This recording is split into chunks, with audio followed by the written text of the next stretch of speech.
What is up, family? We have another Patreon request, and this one is a little different. This one is life in the densest and dirtiest country in the world. It has to be India, as far as I can see. It is inside Bangladesh. Okay, a part of India, so that still counts. It's India, basically.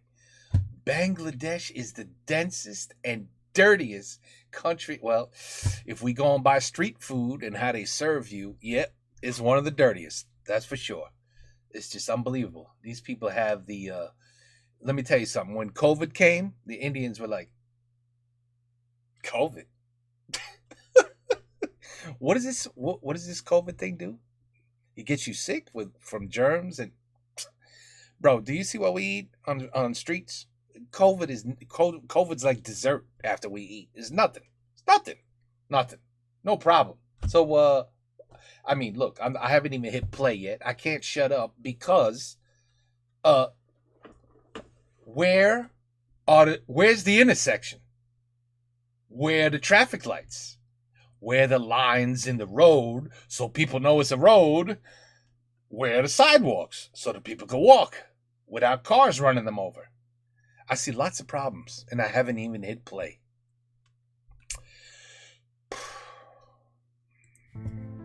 Lots of problems. Between Dhaka's congested intersections where dust hangs between faces and honking cars, millions of people still cross every day at the speed of a race without a finish line. Under rusty corrugated iron roofs, lives rush in the spaces left by the garbage sewage and old walls of the overcrowded city. God, Jesus, come on. Y'all got Dubai. You got Dubai, right? You can't figure out how to like maybe think of a way to like get rid of garbage? Seriously, I'm just saying, like, you haven't figured that out yet? Bangladesh is no stranger to pollution or population density. Oh, I'm not going to lie. Oh, shit. I'm going to hit pause. All right. So this is going to be a 6-hour video because I'm going to pause every 6 seconds because I ain't never seen no train like this. I have never seen a train like that. I've seen some overcrowded Indian train videos before. I have. I've never seen that. That is the craziest shit I've ever seen.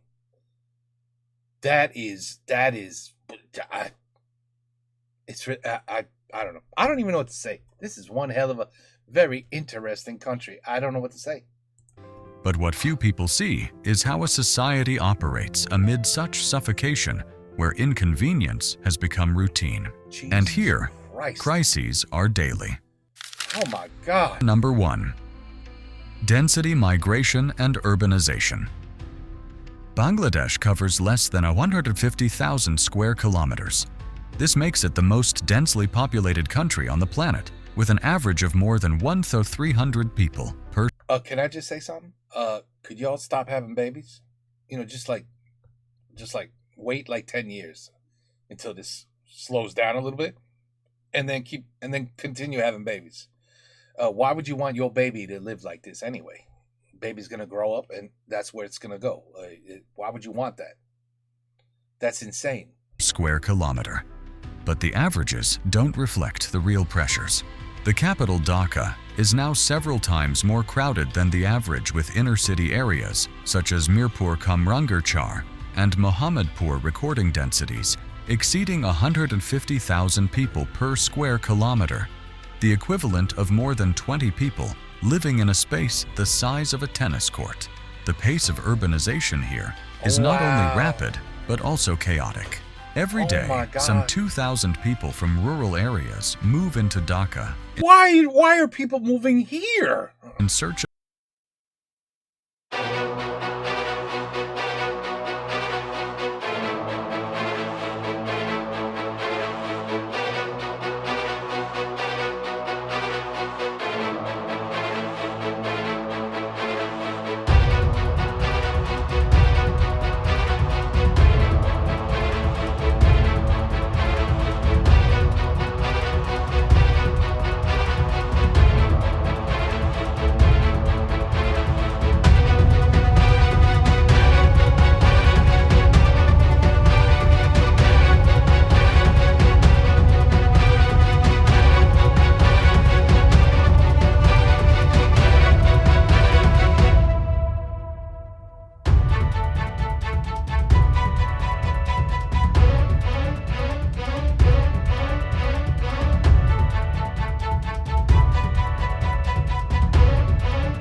Seriously. Why isn't there a massive revolt? Why are these people living like this? Why don't they just all stand together and just go nuts on their country that has clearly left them behind, and without a thought, without one single thought of giving a shit? Not one, not even a little bit. This is unacceptable, really, for anybody to have to live like this. How do you allow yourself to live like this? This is just mind-boggling to me, man. Mind-boggling. The drainage system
and environmental crisis. Seriously.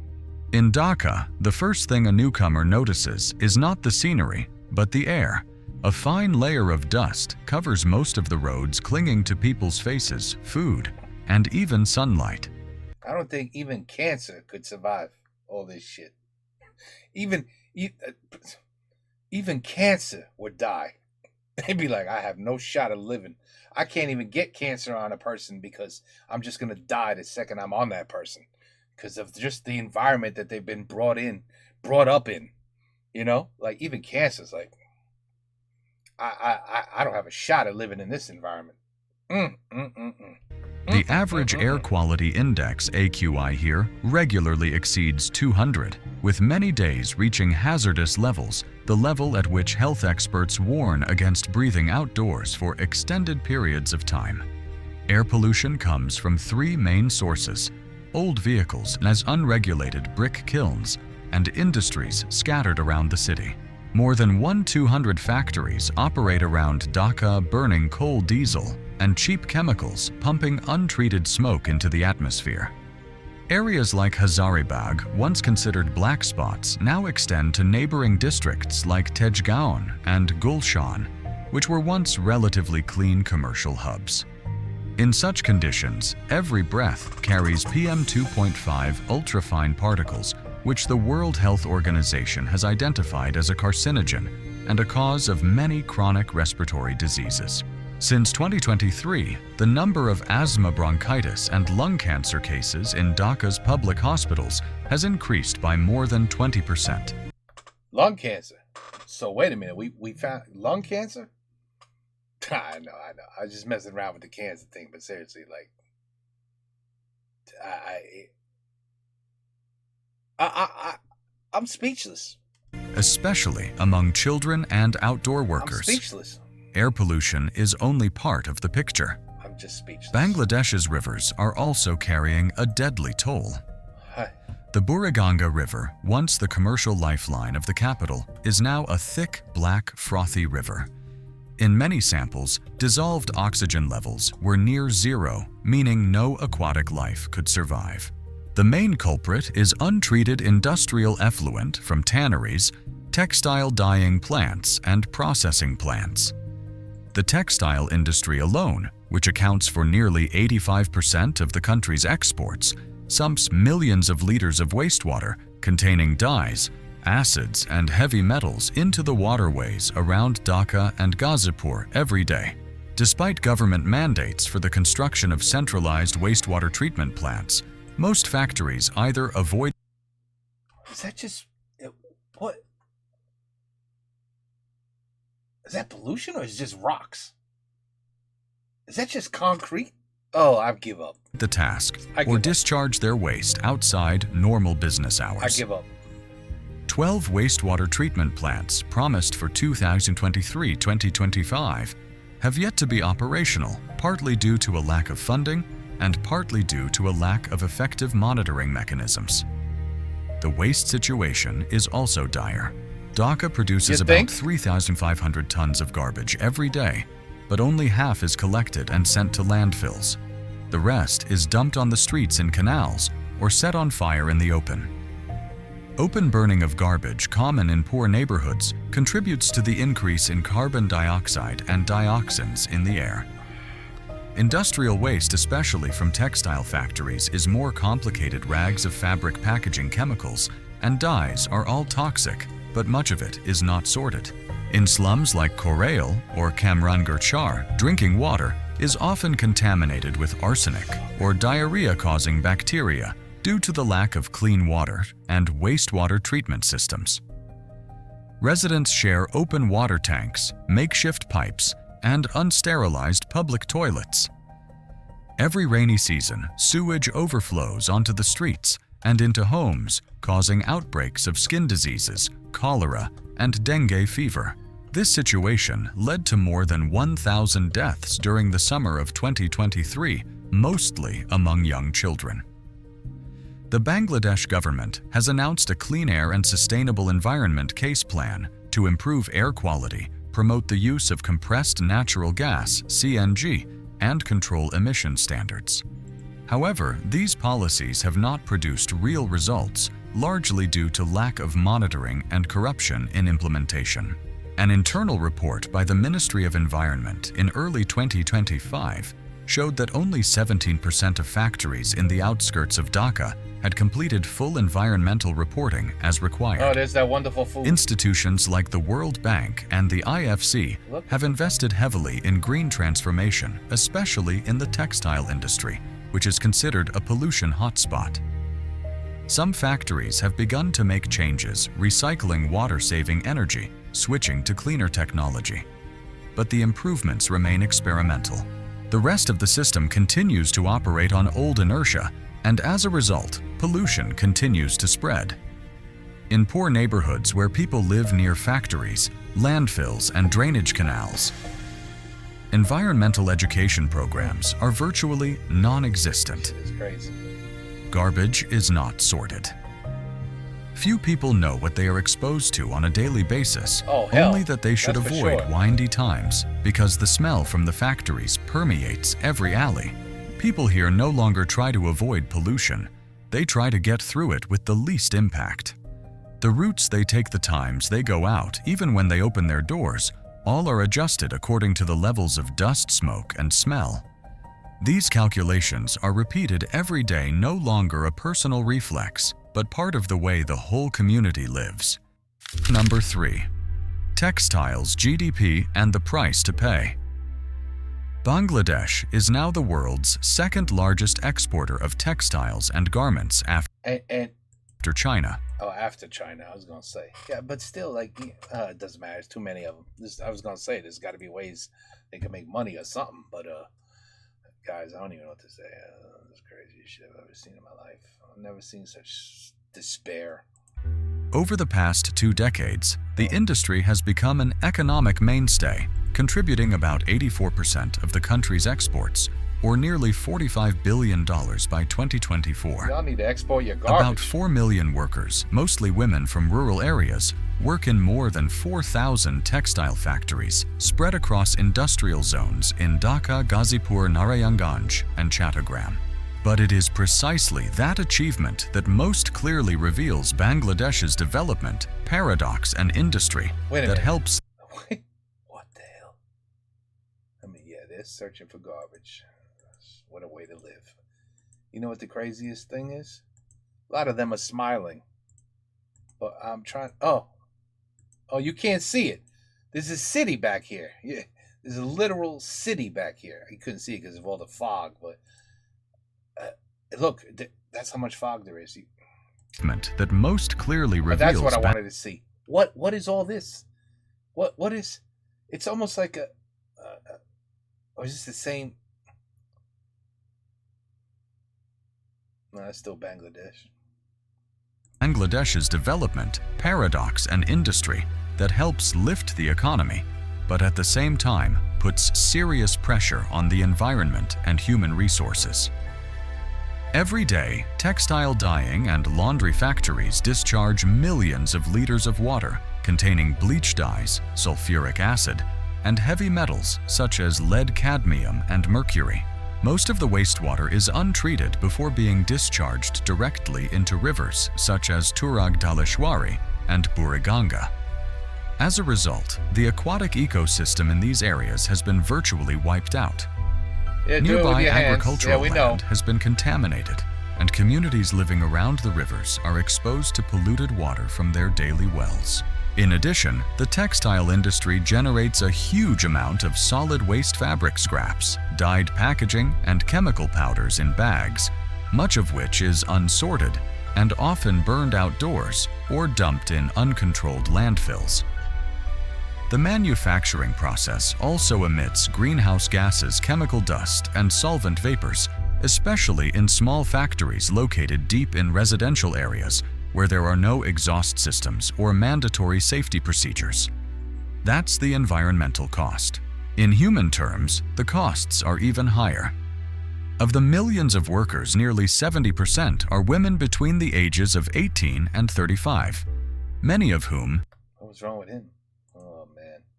In human terms... By the way, it's the first Indian I've seen with orange hair. The costs are even higher. Of the millions of workers, nearly 70% are women between the ages... Got disability, obviously. Probably been breathing the air in and eating the food.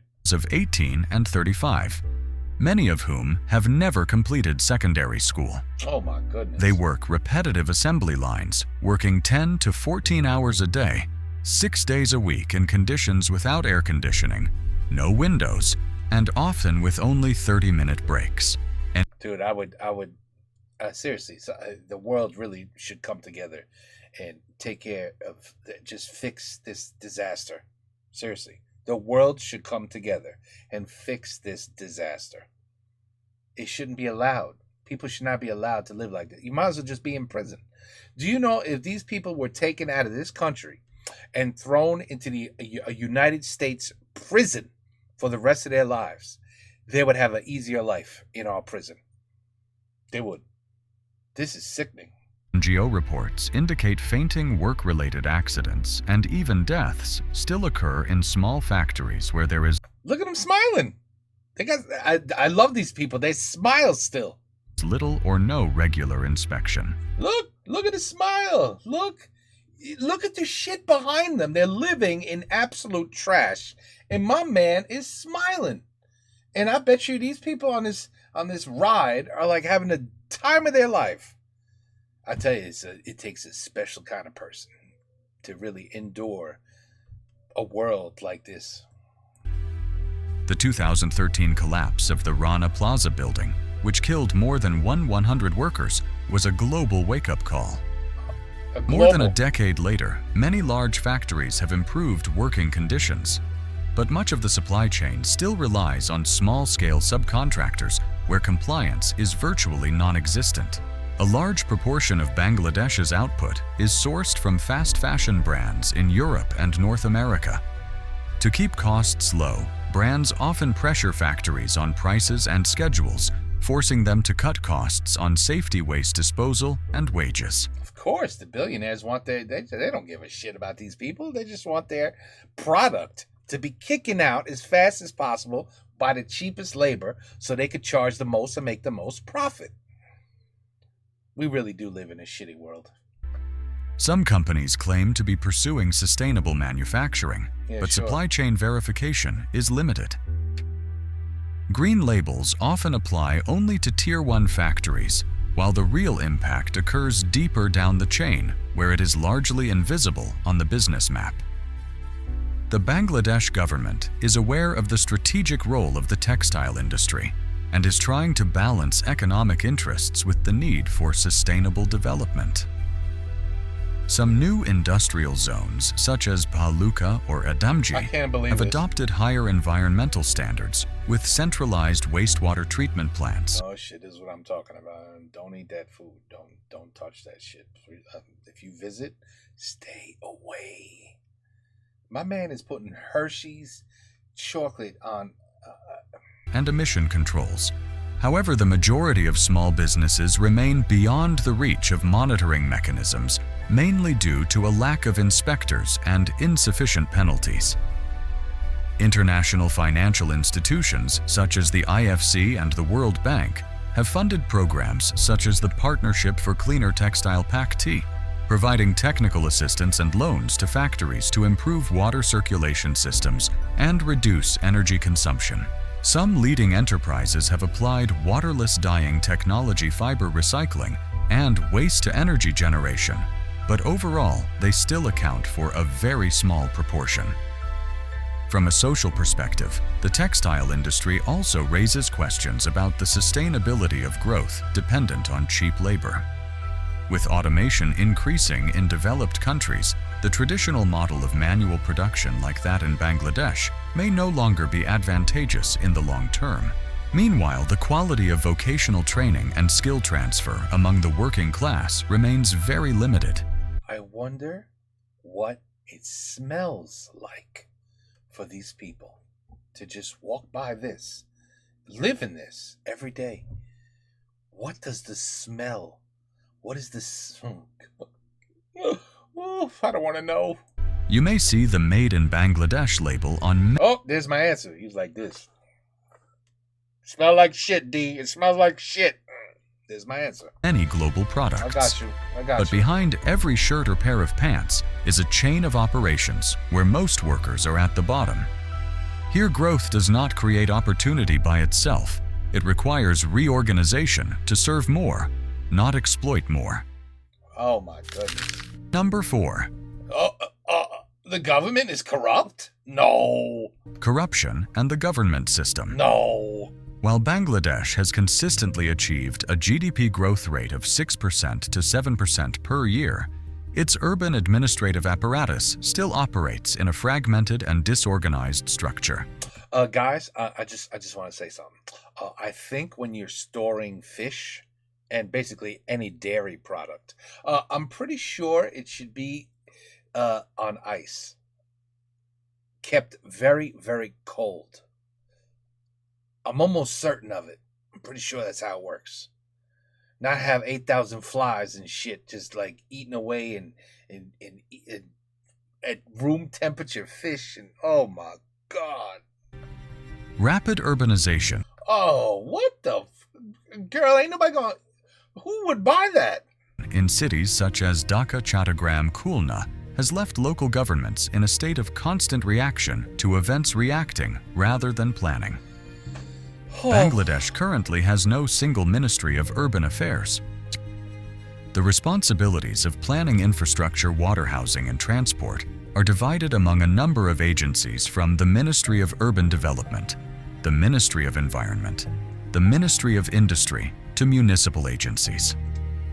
Because of fragmented responsibilities and a lack of effective coordination, development projects often conflict or overlap. The approach road has sunk before a bridge is completed. The power to a resettlement area that is unoccupied is cut off because it is outside the range of the existing grid. Where they got traffic in the water? In Dhaka, the current urban plan is more than 10 years out of date, but it Holy look at the wires. Oh my God, that's an IT nightmare. remains the main legal document for granting building permits.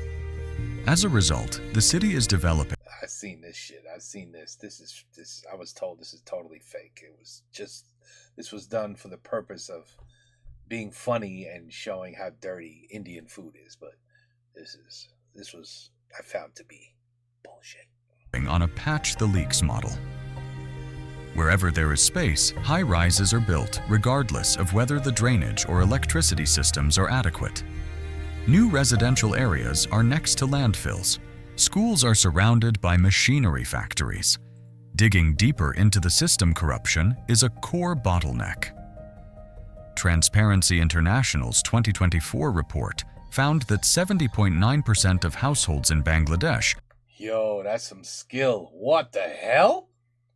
had to pay extra to access public services, from healthcare and education to land processing. These off-the-books payments are so common that they have become part of the actual administrative process. In the civil service, appointments and promotions are largely based on political connections rather than professional competence. In 2023, the government issued a new directive requiring citizens to seek approval from their superiors before suing a public official, directly undermining transparency and eliminating. I don't know why they keep showing this, guys. Because it's insane. That's why they keep showing it. One of the few remaining oversight mechanisms for large-scale projects. What? Oh, damn! Such as highways, flood control dams, or resettlement areas, actual costs often exceed the original plan by several times without clear explanations. Contracts are broken down. The bidding process is formalized and then allocated according to interest groups. This situation causes many projects, despite their strategic significance, to become a burden on the budget and even cause environmental damage if not constructed properly. Local governments lack budgets and autonomy. Although they are directly responsible for managing pressing issues such as traffic waste and drainage, they retain only about 15% of the tax budget, with the rest controlled by the central government. This leaves mayors and city councils with few tools to proactively address problems. Even when they want to introduce new policies, they need approval from at least 3 ministerial agencies. In 2025, some domestic scholars and international organizations proposed the establishment of a Ministry of Cities, an interministerial agency with the authority to directly coordinate urban planning, budgeting, and environmental monitoring. This idea received support from experts, but there has been no sign of implementation due to political entanglement and power competition among existing ministries. But the pressure from citizens in major cities is no longer muted. In late 2024, protests over the cost of living, the quality of public services, and corruption erupted in Dhaka and Chattogram. When did this happen? What? I mean, why has it should be continuing to happen? That's the right idea, but you need to keep going every day until an actual change is made. Forcing officials to respond at the executive level. The change in government leadership is not just a transfer of power, but also a reflection of a level of discontent that has exceeded normal tolerance. Yeah, that's how it works, people. You got to take over, man. You guys run the country, not a government. Everybody forgets that. It's, you got 50 million people and your country's being ran by 400 people. You have the power if you use it properly. Meanwhile, civil society organizations are becoming more proactive. They are deploying tools to monitor community budgets, organizing training on administrative procedures, and supporting citizens in exercising their right to access public information. What is that? No longer just protesting. Oh, you making food? Oh, okay. Some urban residents are actively testing, tracing, and exposing public decisions. You're looking at a society where tolerance used to be the default. All those bags was trash. Now, as tolerance is replaced by concrete action, the ripple effect has begun to take shape, not loudly, but enough to derail a system that used to be silent. Number 5. Young generation and social movements. While the bureaucracy is still struggling with projects, many change initiatives have started from outside the system. More precisely, from the powerless but motivated youth. They do not enter politics through official channels, but choose to intervene from the ground, where the impact can be seen and measured by action. One of the most prominent groups is the Bangladesh Youth Environmental Initiative, BYEI, an organization started by students at the University of Dhaka in 2016 and has expanded its activities to more than 12 major cities. They focus on environmental education, organizing workshops, All got smiles. seminars, and cleanup campaigns in black water canals, polluted rivers, and urban landfills. Look at her. You think she got a retirement plan? You think she got a 401k? These campaigns are not short-term movements, but are maintained quarterly, with effectiveness evaluated and processes developed. In guess you just work till you 2024, die. the BYEI team worked with high school students in Narayanganj to install coarse filters using bamboo mesh and recycled plastic at major drains.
No, that can't be school. No. You'll find groups of engineering students Engineering students. carrying homemade fine dust sensors set up What is this? This must be school.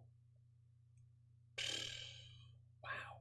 next to booths, offering legal advice on access to information. The way these groups work together is not based on fixed organizations, but on specific issues: polluted rivers, uncollected trash, hidden data. Oh, you better not pull out a tooth. The distinct feeling of being there is not the atmosphere of an event, but of an ecosystem operating on the margins of the official system, where insiders are trying to fix You got the right idea. He's trying to sell some weed. the problems that operate right where they live. They are not there to express their views, but to connect tools and situations. I would be high 24/7 if I lived in this country. And try to forget everything. I'd be drunk or high, one of those two, all day.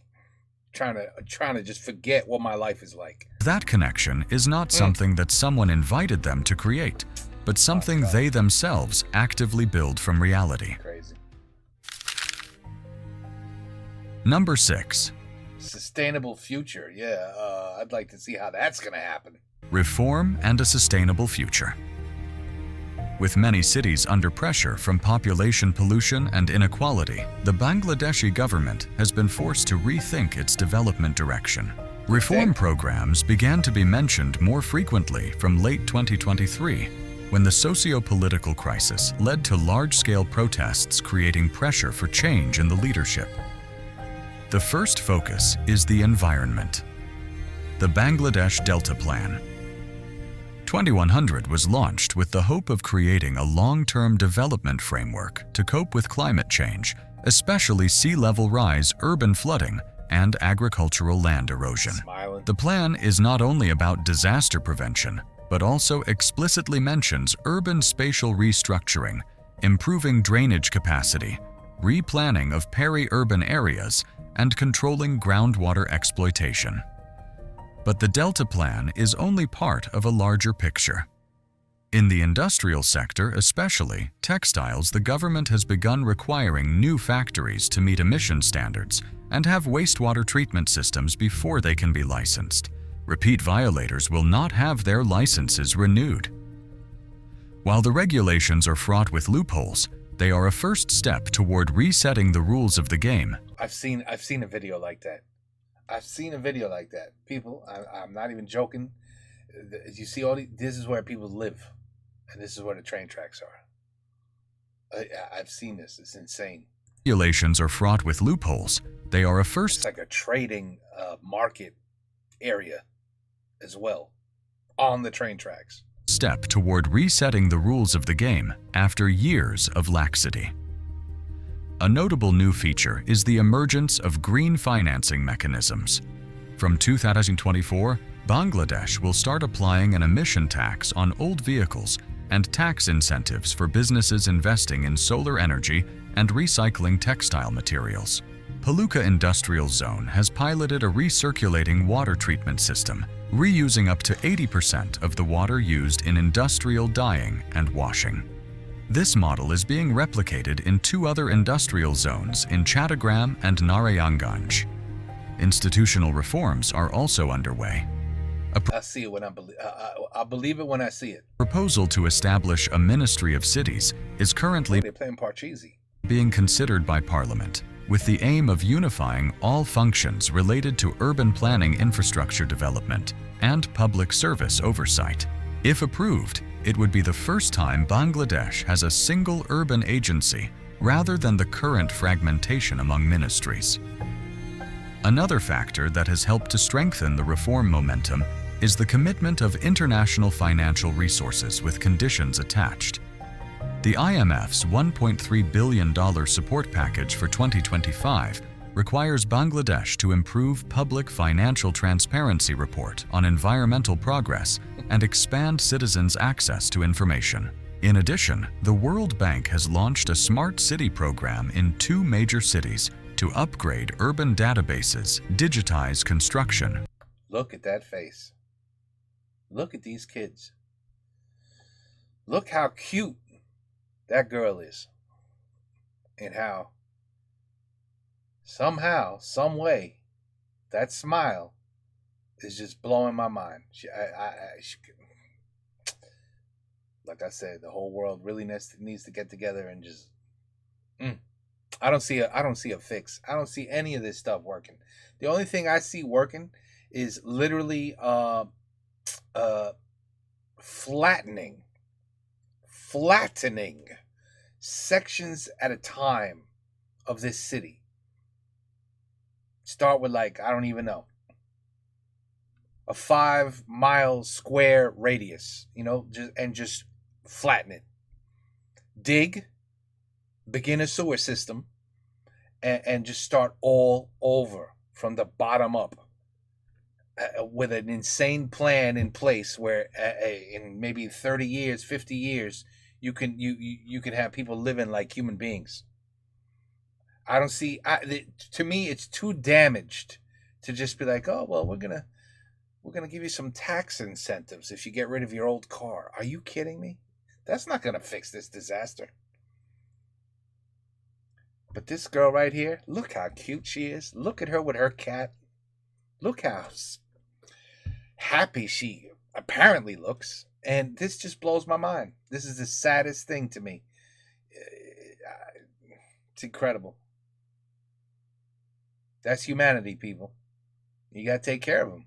You can't let them just live the way they're living. It's ridiculous. Permitting and land management.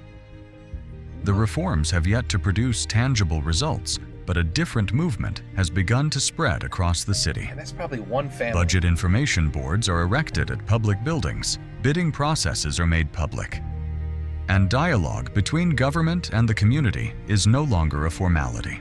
For people accustomed to silence and waiting, such changes at the technical level are enough to create the feeling that the machine, however old, is trying to turn in a different direction. In Dhaka, a group of residents discovered that a drainage project near their neighborhood had changed contractors 3 times in 6 months. Because they were like, we can't fix this shit. This time, they looked up the information through the open budget portal, printed it out, brought it to a town hall meeting, and asked questions directly to city officials. The gesture may be small, but it is no longer rare. As these steps are repeated in multiple places, you will see that the shift is not in the statement or the text. It is in the ability to participate. Not everyone has time to read the budget report, but when someone stands up to look it up and share it with the community, the pressure for transparency changes the level of response. Bangladesh used to be a picture of chaos and overcrowding. What? Used to be? What?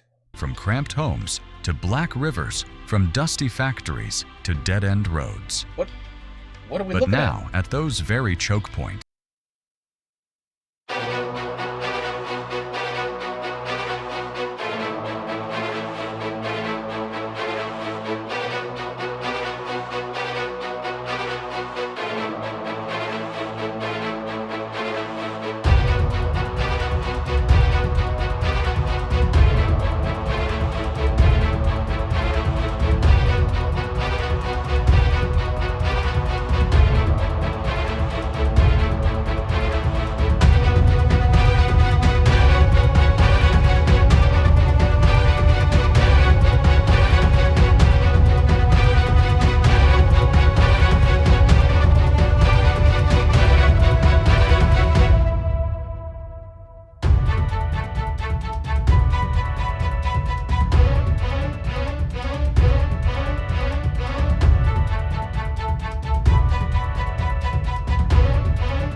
aren't on the popular tourist itinerary, but always contain the most authentic slices of how people live, cope, and find ways to transcend seemingly immutable limits.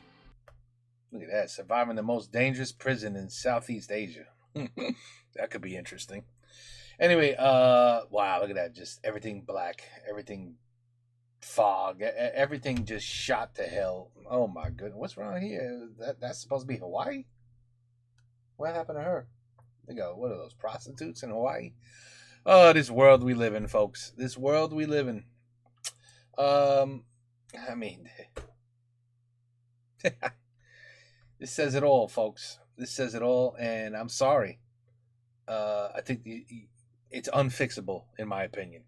It's unfixable unless you do something like China did, because I recall China having this huge population issue, and the government basically said, if you stop at one child, right, when you want to make a family, and you just have a child, and stop there, like they would give you money, like the government would give you a nice fat check. I mean, I'm not gonna lie. I think that's how you have to start, because if you're a family who lives like this and you barely got $1 to your name, I'm sorry, you cannot have 8 kids. You cannot have 8 children. You can't. Now, I know people are gonna say, well, they have no access to birth control. Sex is probably the one and only pleasure that they have left in their miserable lives, so you can't take that away from them. So what's your answer? Well, yeah, I don't know. I don't know what the hell the answer is. That's why I don't work in government. But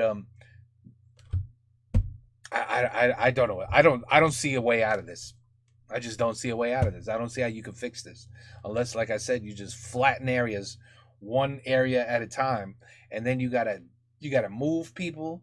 They got to live somewhere else while you're redoing cities. It's too, the grand scheme of things is too large. It's too large at this point. It's too big. I don't know. What do you guys think? What do you do to correct this? What would you do? I don't know. What would you do? To me, it's like the entire world has to come together and just like donate, and perhaps, the entire government should just be wiped out. It should be completely. Oh, by the way, oh, hell with it. Let me see over here. Yeah, I'm going to try to flip this over here on this screen. Okay, I'm just going to try to flip this and try to put it like, what we'll do is something like, right now you're going, what is he talking about? I don't see a damn difference in the screen. Yeah, I know you don't. Because what? I don't even know what I'm doing. Look at this mess. Everything's a mess on my computer. What in the hell? I can't even move. There, perhaps. Like this. Nope. Can't even. Nothing works. All right, whatever. I give up. I can't stand computers. They suck. Garbage. Absolute trash. But anyway, this is all you need to do. Go to Google and search for Dubai, India. And just search. And take a look. Take a look where the money is in India. Take a look where the money is. The money is in one place. And everybody else, that's what India says. So I don't know. Again, I don't know how you fix this mess. But it does. The one thing that I clearly heard at the end of the video was, think about where you live. In other words, what he's trying to say is, if you're complaining about where you live and what's wrong with it, just take a look at this and then rethink what you're actually complaining about. That these people live like this every day and smile most of the time. All right. Anyway, life in the densest and dirtiest country in the world. I mean, I knew it had to do with India. And shouldn't that be embarrassing enough that whenever you hear dirtiest country, most disgusting street food, ask anybody, interview. Oh, India. It's got to be India. India? Is it India? Yeah, it's India. I mean, that alone should be like, damn, that's what we're known for? To be in the nastiest, dirtiest country in the world? They don't seem to give a shit. The government doesn't seem to give a shit. Anyway, crazy video. excellent video for knowledge to the world of, that your country is probably not that bad where you live in. Take care. Peace out. Have a good night. Pray for these people. I don't know. Do something. Donate $1. Let's start a GoFundMe for India. I don't know. Peace out.